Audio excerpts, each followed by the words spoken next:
In the last few episodes, I teased you all that I wanted to get to the traveling merchant as quickly as possible. Today, you will find out why. And I think it's about time we go get some boss drops. Welcome back to the group Iron Man Reaper race.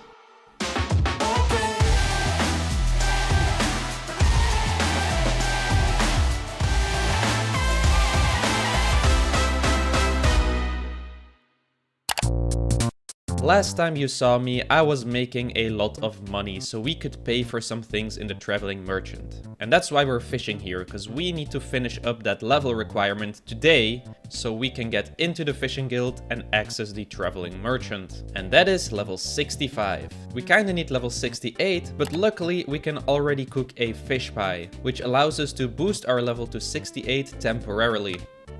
And there we go, entering the fishing guild for the very first time. We've got our money and we are just in time because today is the very first day that a Live It Farm produce plant is available in the shop.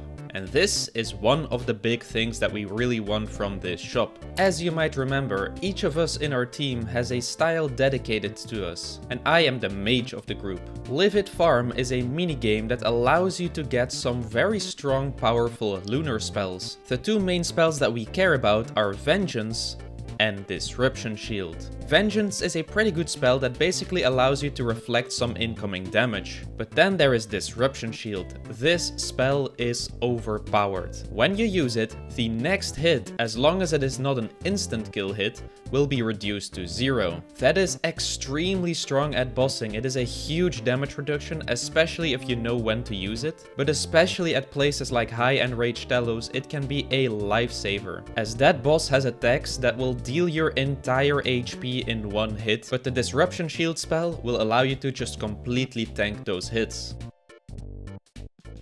The items at the traveling merchants are different every single day, but they are predictable. And I was aware that these items would be spawning pretty soon after Group Iron Man, and they don't spawn very often. So I did not want to miss these early ones, because the faster we get started with buying these, the faster we can enjoy the unlocks. That being said, in a couple of days there is one more very expensive and very iconic item coming into the traveling merchant shop. I'm sure most of you already know what I'm talking about, but let's come back to that later in the video. Welcome again to my Dungeoneering locked Iron Man, and we are getting level 85 right here. And if you know that this is actually quite a big unlock, because this unlocks the Frost Dragon dungeon, giving us access to the Frost Dragons and their bone drops. We don't really have great anti-fire protection, and I don't really have a great way to store these bones or get here quickly, so for now this isn't the greatest method of getting prayer just yet until we get some better unlocks later. But to quickly get level 43 would only take a few inventories of these bones. So that's what I'm doing here. I'm killing some Frost Dragons, and every time I get low on health, I just go bank them to get together a few Frost Dragon bones so that Chivalric can skip his prayer grind to protection prayers. And here we are with Chivalric, and he's gonna get some really juicy levels. I'm even running the bones for him so that he can just keep praying. It's only a few inventories really, so this is really fast.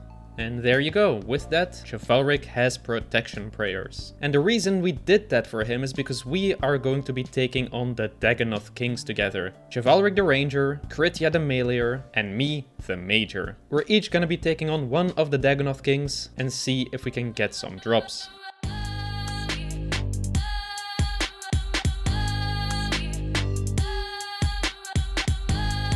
Alright, we got a couple kills, but we didn't really get anything and we didn't stay there for that long. But that is one of the bosses completed, bringing us one step closer to the Reaper crew. Speaking of which, there is also a Group Iron Man achievement to kill the King Black Dragon. And again, I don't really have great anti-fire protection, but I think I'm at a level where I can just brute force the kill right here. And there we go, that's the achievement done and yet another boss down. And we are back at the Dagonoth Kings because I actually started doing Reaper assignments, and we have a Dagonoth King Reaper assignment. Essentially, Reaper assignments are like Slayer tasks, but for bosses, and this is our task right now. So luckily, the Dagonoth King you do with Mage can be safe spotted quite easily, and this is gonna be our final kill of the Reaper tasks, which should give us some Slayer levels. I actually got the dragon hatchet on the 10th kill, the the end of the... Oh my god. What? Where's the group broadcast for our first dragon hatchet? Scam game.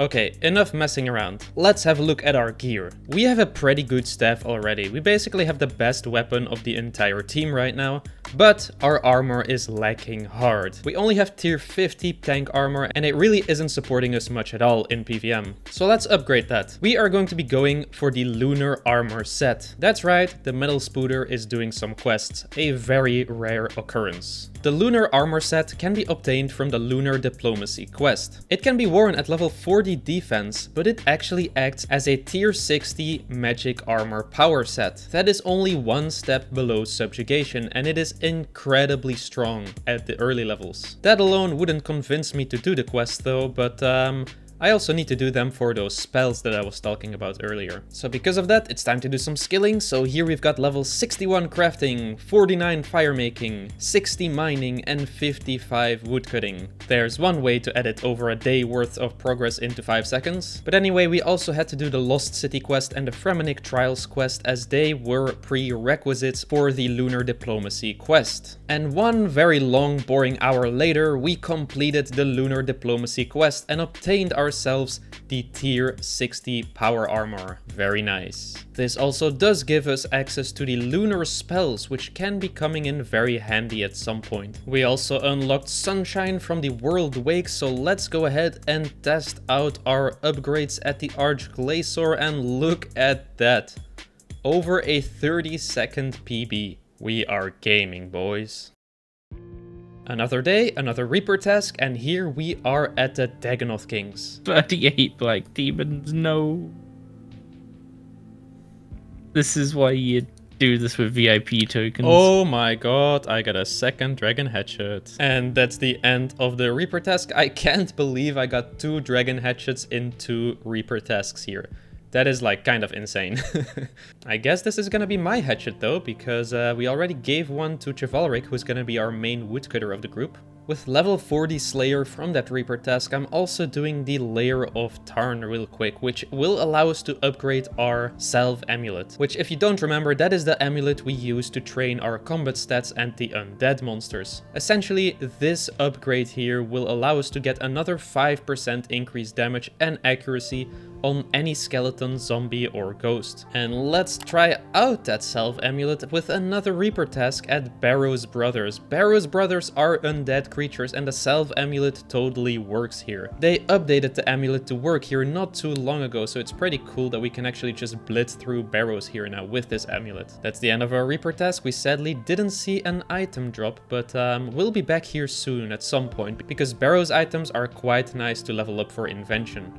85 magic coming in, which means that we can now use Sunshine without needing any potions or other magic boosts. But that is enough random progress for this video. It is time to focus up again, because we do have a plan here for the end of this episode. And that comes back to the Traveling Merchant. As I have alluded to earlier in this episode, tomorrow the Traveling Merchant will bring us a Death Touch Dart. If you do not know what the Death Touch Dart is, it essentially allows you to instantly kill any monster in the game, including some bosses. It actually doesn't work on most of the bosses, to be honest, but there are a few that do in fact work. There are 3 bosses that most people tend to use their darts on. The first one is Nex, as it has a lot of different armor drops that you can obtain. And a lot of these still hold value as they are used to upgrade other armors and weapons. The only problem is we can't actually get there yet as we don't have access to her, and these armors wouldn't really be a massive upgrade as we can get other better armors quicker. Another boss that a lot of people tend to use it on is the Ambassador, and that is because if you get a crossbow piece here, that is over 300 million GP depending on which one you get.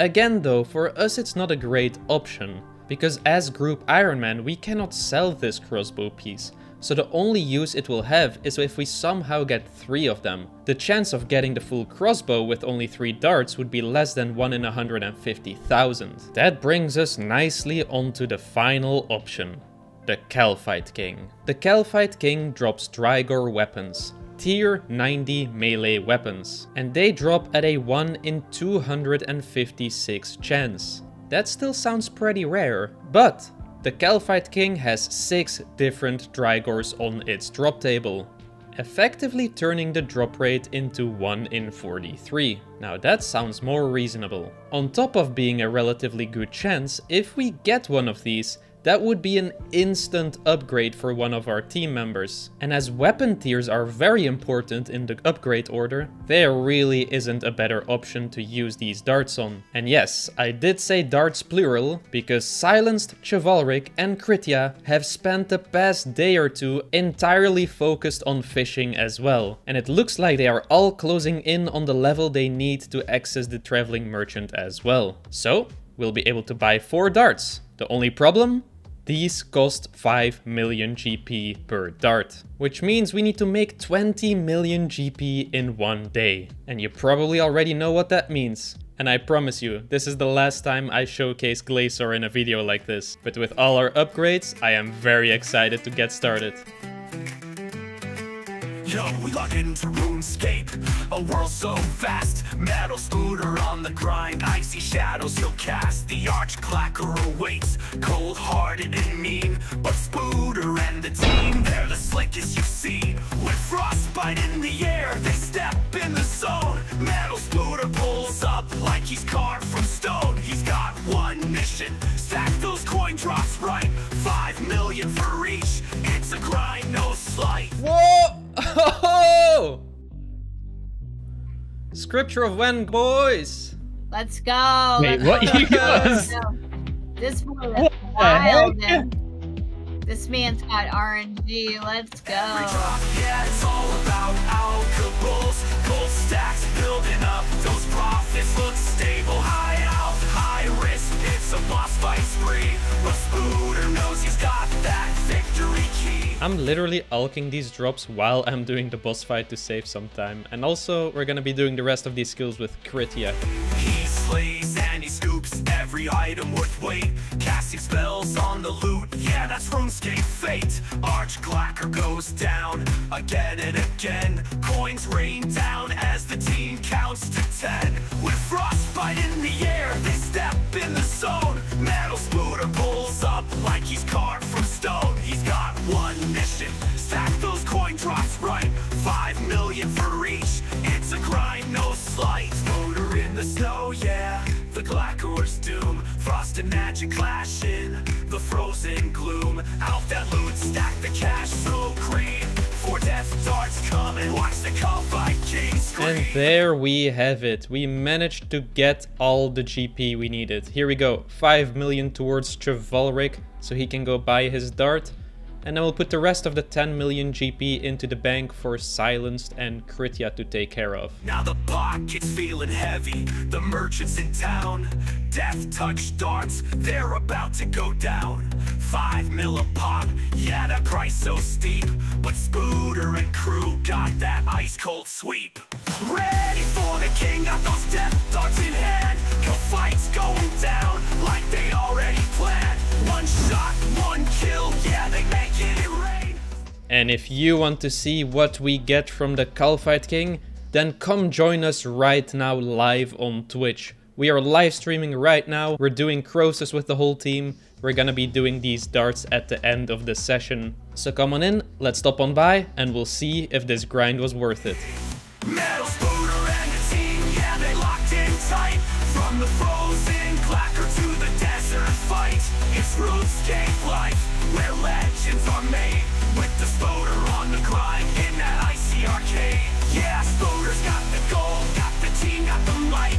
Arch-glacor down, Kalphite King in sight.